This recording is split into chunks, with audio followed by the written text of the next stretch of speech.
and complained and argued, God has provided for them in the wilderness. They know that God will take care of them. And the promise that he makes to them is pretty good too. If you will do this, just keep my covenant, you shall be my treasured possession among all the peoples, for all the earth is mine. You will be my people. This is a good covenant. But there's a problem. They have to obey. Are you able to obey all that God says to do? Me neither. But that's the covenant. If you do this, I will do this. And we're going to see over the next few weeks and months, we're going to see how this covenant is laid out. We're going to see how God lays out in the law all these provisions. He even lays out provisions for sin. When you don't keep my covenant, here's how you get reconciled back to me. Here's what it'll take to forgive your sins. He provides all of that. God is so good and gracious and kind. But it all boils down to if you will obey my voice and keep my covenant. In other words, will you be sinless? Will you be holy? And what we find later is when you're not holy, when you're not sinless, certain things have to happen. Blood has to be shed to cover that. That's how the covenant gets laid out. Well, the people, they respond pretty quick to Moses. They say, all that the Lord has spoken, we will do. So Moses goes back to the mountain and reported the words of the people of the Lord to the Lord. And the Lord said to Moses, behold, I am coming to you in a thick cloud, that the people may hear when I speak with you and may also believe you forever. Right? So God's like, hey, I'm going to talk to you, but I'm going to use my outside voice. Because I want these 2 million Israelites to hear that I am talking to you. I want them to know that you're not making this up. I want them to listen to your words throughout their generations, and I want them to obey it. I want them to obey what I tell you. So it's like, I'm gonna talk to you loudly. Well, when Moses told the people, right, we're down there coming up on 10, when Moses told the words of the people to the Lord said to Moses, go to the people and consecrate them today and tomorrow and let them wash their garments and be ready for the 3rd day. For on the 3rd day the Lord will come down on Mount Sinai in the sight of all the people. And you shall set limits for all the people around, saying, take care not to go up to the mountain or touch the edge of it. Whoever touches the mountain will be put to death. No hand shall touch him, but he shall be stoned or shot. Whether beast or man, he shall not live.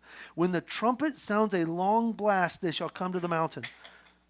So Moses went down from the mountain to the people and consecrated the people, and they washed their garments. And he said to the people, be ready for the 3rd day. Do not go near a woman. On the morning of the 3rd day, there were thunders and lightnings and a thick cloud on the mountain and a very loud trumpet blast, so that all the people in the camp trembled. 2 million people. That is a loud trumpet blast. Do you see what God's requirement is? He says you have to be consecrated. Not only do you have to be consecrated, but you're not allowed to come to the mountain. See, here's the thing, loved ones. God is holy. He is separate. He is different than us. Specifically, he's different than us in that he does not sin ever. He never sins. He's not tempted by sin. He doesn't tempt people to sin. He himself does not sin. He's not the author of sin. God is completely separate from sin. That's what it means to be holy. To be separated, specifically separated from sin. And so whenever the people are getting ready to meet with God, even though it's from a great distance,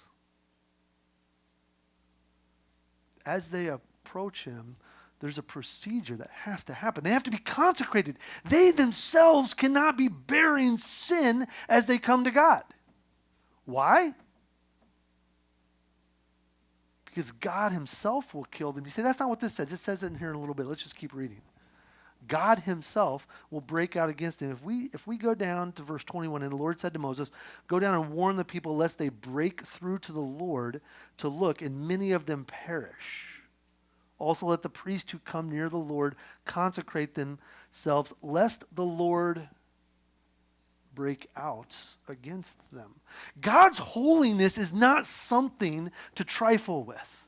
It's not something to take lightly. It's not something that we can say, oh, well, he's a forgiving God. Like, it's okay if I just kind of roll in here in my sin, if I just kind of roll in here haphazardly and do it how I want to do it on my terms, not his. It's okay.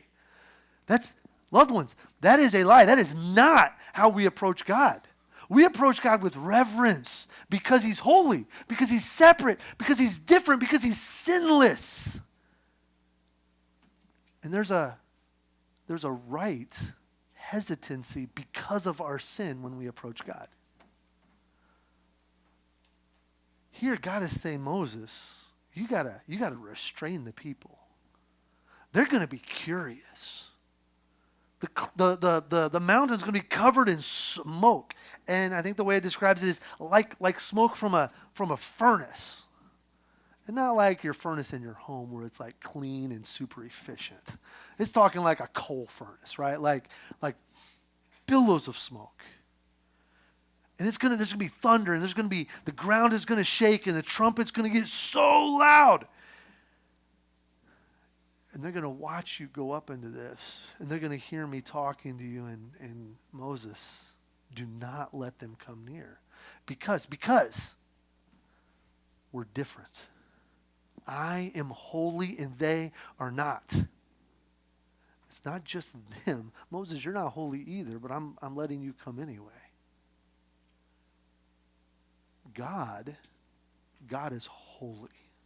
And the only way to approach God is in a posture and clothing of sinlessness. We have to be consecrated to approach God. It has to happen.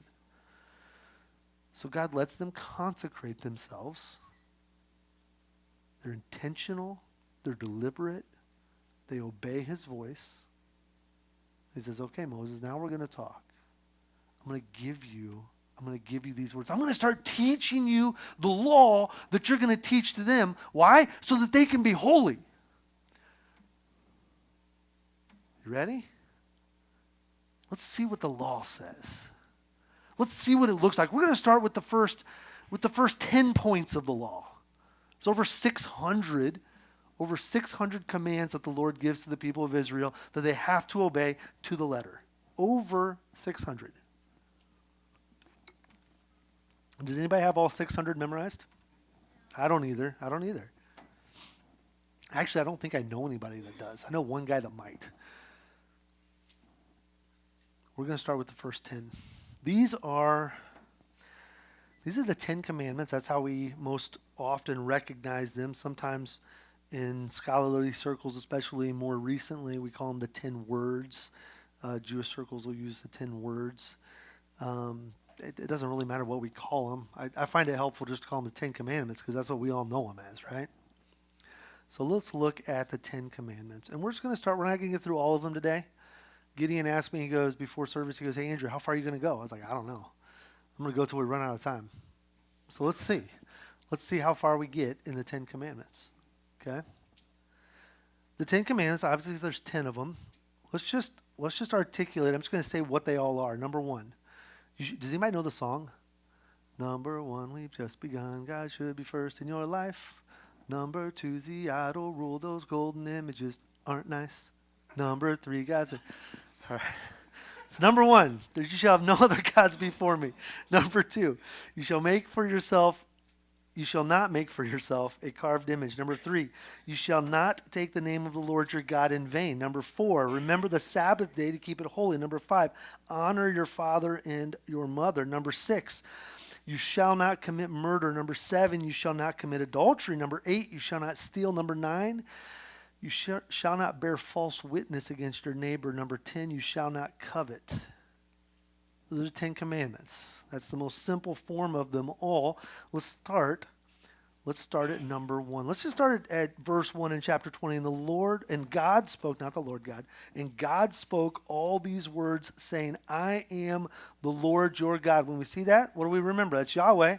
I am the Lord, I am, right? He's using his covenant name that he revealed to the people. I am the Lord your God who brought you out of the land of Egypt, out of the house of slavery. Number 1, you shall have no other gods before me. You shall have no other gods before me. Let's unpack this just a little bit. In our modern world, unless we're Hindu or have Hindu friends, it's not likely that we have a good concept of polytheism. Polytheism is where you believe in more than one God, more than one deity. Hinduism is a polytheistic religion. They have hundreds of gods that they believe in. God, Yahweh, the great I am, he says, you shall have no other gods before me. There shall be no other God that you hold higher than me. I am supreme. You listen to my voice. You obey my commandments. You put your hope in me. I'm supreme. They lived in a polytheistic world. For them, everybody, all of their neighbors had multiple gods. For them, the world they lived in, worshiping to a god for a specific thing was just part of it. For instance, the way their world saw it was, if I do a certain thing for a god, then he will do, or he or she will do a certain thing for me. So think about it like this. If I plant my crops in a certain way and offer the right sacrifice, then the god will take care of me. Here's how this worked, though. They believed that the gods had everything except for food. They needed sustenance, and humans were the ones who gave them sustenance. And so the sustenance came in forms of offerings and sacrifices. It came in forms of worship. It came in forms of, we have little kids. It came in forms of lewd acts to promote propagation of things. Read between the lines, right? Go read a book. All sorts of awful things that they believed appeased and appealed to the gods. And so if I do this certain act of worship in this God's temple when I plant my corn, then that God will owe me one because I gave him food, and he'll take care of that corn, and I'll have an abundant harvest. So if I go to my neighbor and say, hey, neighbor Joe, how do I farm? I've been a blacksmith my whole life. I want to farm. Teach me how to farm. One of the first things he's going to do is say, okay, yeah, we got all this corn, we got all this plants and stuff, but we gotta get this worship thing right so that the corn will grow. We gotta do these sacrifices. That's just part of it.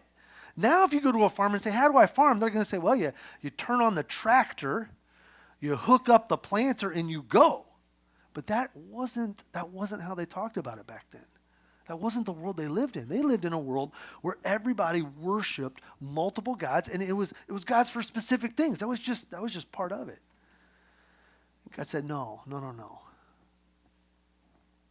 I am the Lord your God. You shall have no other gods before me. You don't trust these other gods for harvest? I'm the one who causes the rain. I'm the one that brings rain in season and out of season. I'm the one that causes your crops to grow. I'm the one that's gonna take care of you and your little ones. I'm the one that's gonna provide. You don't worship the God of war, hoping that he'll save you on the battlefield. I'm the one who provides victory in battle. When your enemies are bearing down on you, you look to me. You shall have no other gods before me. What does that look like in our lives today?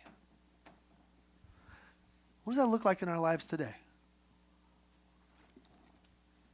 Here's what I think of. Have you guys heard of the wheel and spoke illustration, the hub illustration, right? Like some people say, well, God is like a slice. I love pie. He's like a slice of the pie, right? Like this is my God slice. Over here's my school slice. Over here's my work slice. Here's my family slice. And then this over here, this is a slice that I don't talk about. That's my sinful slice. But it's just what it is. And back over here is God. God's just a part of my life. He's a piece of my life. He doesn't permeate all the things. Everything doesn't revolve around him. He's just part of it. That's a common way that as Americans we think about God. Yeah, he's in this little compartment over here. He's in this slice. Rather than saying, no, there's no other gods before me, I'm going to make him the center of everything. And every piece of my pie is actually going to be rooted in him. That's where you put him in the hub, right of the wheel, and all the spokes come out. And it's a really cool illustration. It's helpful on a motorcycle, right? Got to work motorcycles into the sermon somehow. The question is God the center of my life, or is he just a piece of it? Is God supreme in my life, or is he just another aspect of my life? That's kind of how it lays out for us. You shall have no other gods before me. There's another way it works out for us. I've had a lot of friends,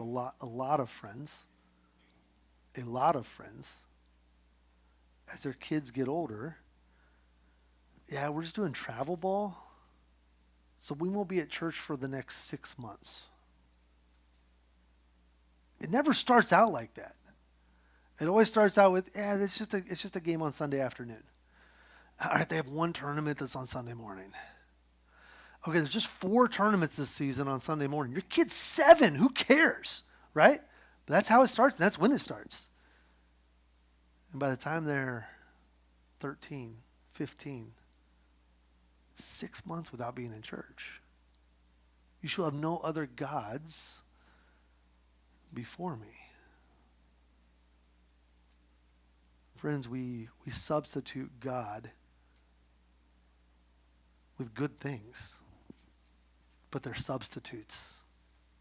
They're not him. Number 2, you shall not make for yourself a carved image or any likeness of anything that is in heaven above, or that is on earth beneath, or that is in the water under the earth. You shall not bow down to them or serve them, for I, the Lord your God, am a jealous God, visiting the iniquity of the fathers on the children to the 3rd and 4th generations of those who hate me, but showing steadfast love to thousands of those who love me and keep my commandments. What does this mean? Does this mean we can't take pictures? Does this mean that we shouldn't have logos or emblems? Does this mean we shouldn't have a cross? No, it doesn't mean that. Notice what it says. You shall not bow down to them or serve them. The problem comes whenever we think that there's some kind of a mystical power in that image, or in that trinket, or in that thing. We, at a church that I served on in the past, we had this really talented carpenter, and he built this beautiful cross and put it like right here on the stage, and it was beautiful. It was really a cool gift to the church. And after 5 or 6 years of it being there, we were doing something, and we're like, man, it was kind of in the way, right? It was like blocking something for Christmas or something. I don't remember. I took the cross off the stage. I had no idea what I was doing. And one of the deacons came up to me, and he said, hey, where's the cross at? I go, I set it backstage for a couple weeks because of whatever. And he said to me, he goes, no. We keep the cross out here. He goes, I like to come and pray at the foot of the cross because I feel closer to God when I'm there.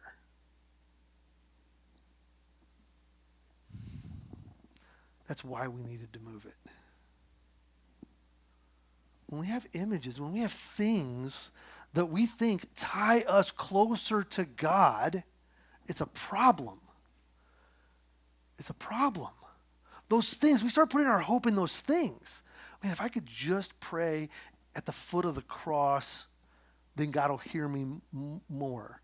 Is there anything wrong with going and kneeling before a cross at a church? No, there's nothing wrong with that.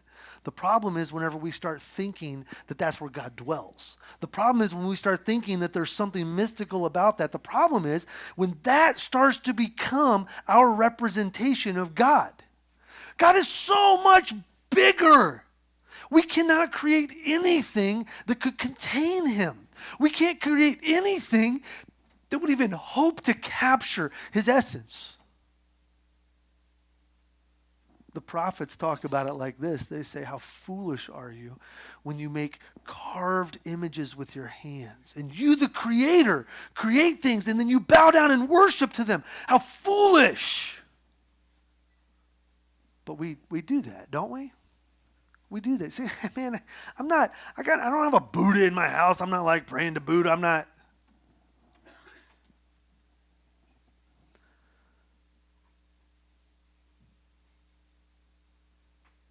Friends, it's so easy to do this, though. The idea is our hope in the Lord because of who he is? Or is our hope in something that we've created or something we've done because we don't trust the Lord?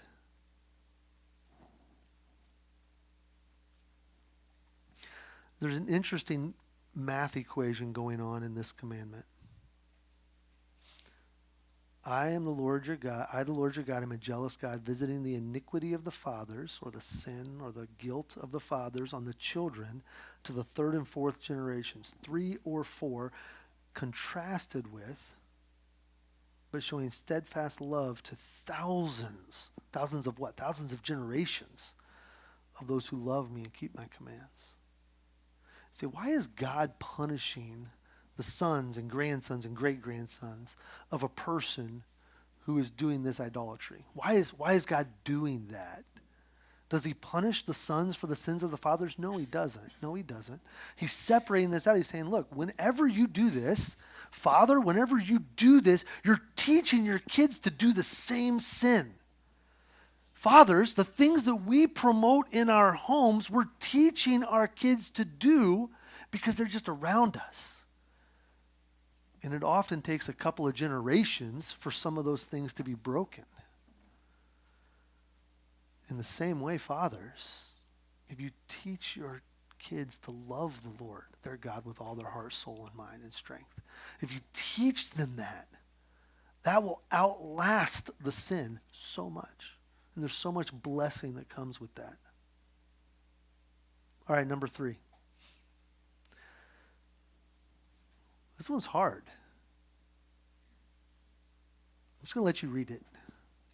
Get your eyes on it. I want you to see that this comes from the Bible and not from me or any other preacher or grumpy person who doesn't like it when people take the Lord's name in vain. You shall not take the name of the Lord your God in vain. For the Lord will not hold him guiltless who takes his name in vain.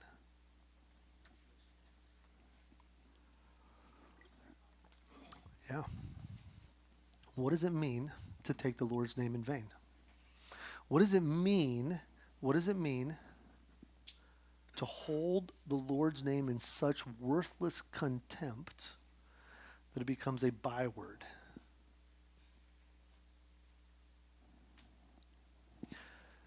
Do we use God's name? Here's what we do in our society, even in the church. We use it as an exclamation. Right? And not in a good way. Oh, this happened. OMG. Oh my God. What's going on? Right? Right? It's so common in our language. Friends and loved ones, that is not how we're supposed to honor the name of the Lord our God. We cannot be taking the Lord's name in vain. We can't. See, here's the thing. Here's the thing. God is holy. He is separate from us. He is different than us. And he is to be approached with reverence. Not, you know what God is not? God is not common. He's not common. Praise Jesus that God accepts us as we are. Right? We can come to church dressed however. We come to God broken, but just because he receives us that way does not mean that he is that way. God is different than us. He's holy. He is to be revered. He is to be honored. And whenever we flippantly use God's name, it's so utterly disrespectful to him. So disrespectful. Right? I remember the first time one of my kids looked at me and said, bruh. Whoa, what? Now, we've gotten past that moment. And sometimes my kids have the ability to say bruh to me because it's in a joking, fun way and it's jovial. In that moment, it was disrespect. Child, do this. Bruh, I'm not your bruh. I'm your dad, and you are going to do it after you do push-ups. Like you're moving. You're doing. Friends, how much more disrespectful is it whenever we are flippant with the name of God? Whenever we're casual, whenever we make the name of the holy God a common phrase that just slips from our mouths.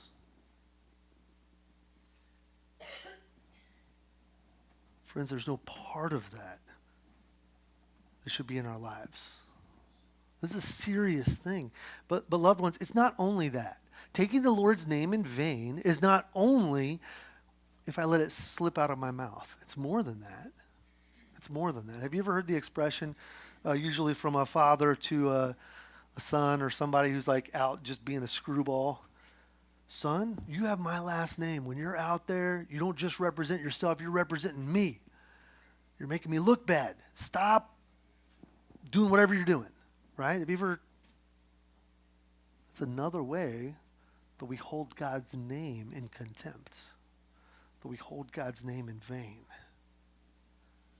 Friends, whenever we take on the name of Christ and then we don't live that way,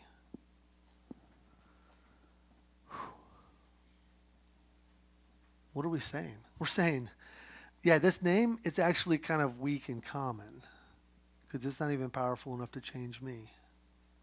And I'm going to live however I want to live. Now, can we just stop for a moment?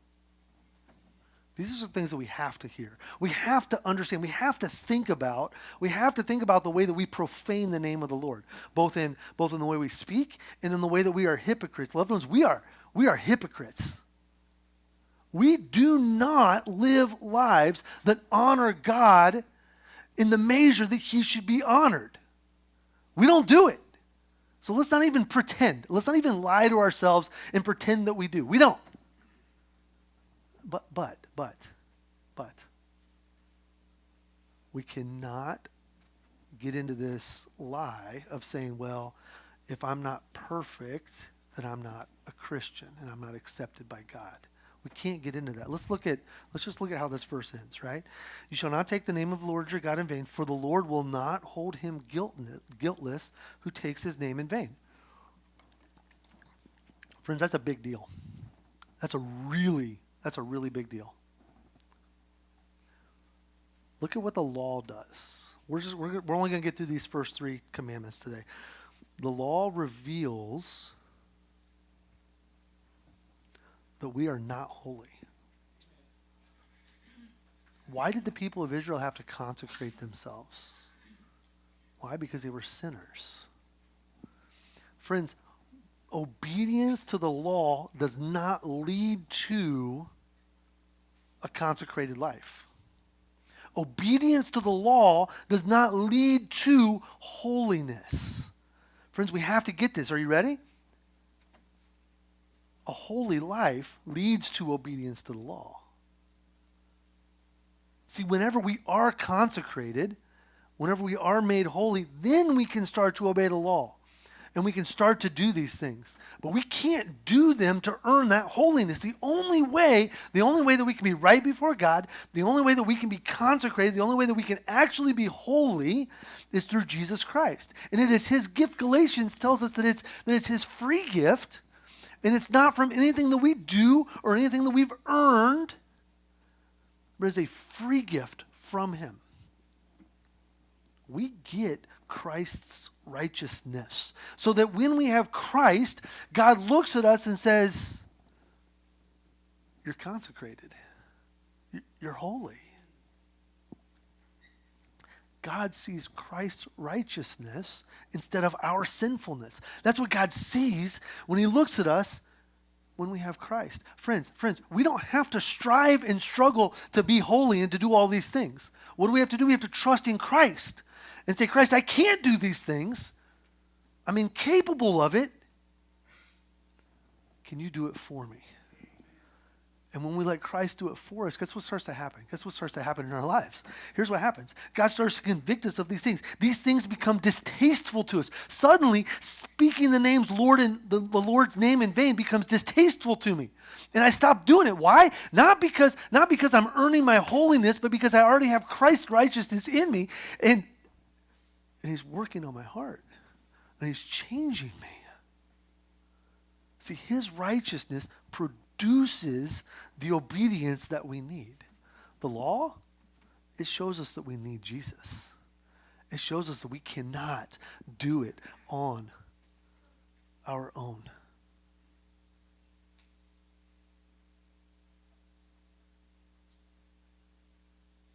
Loved ones, we cannot forget that God is holy.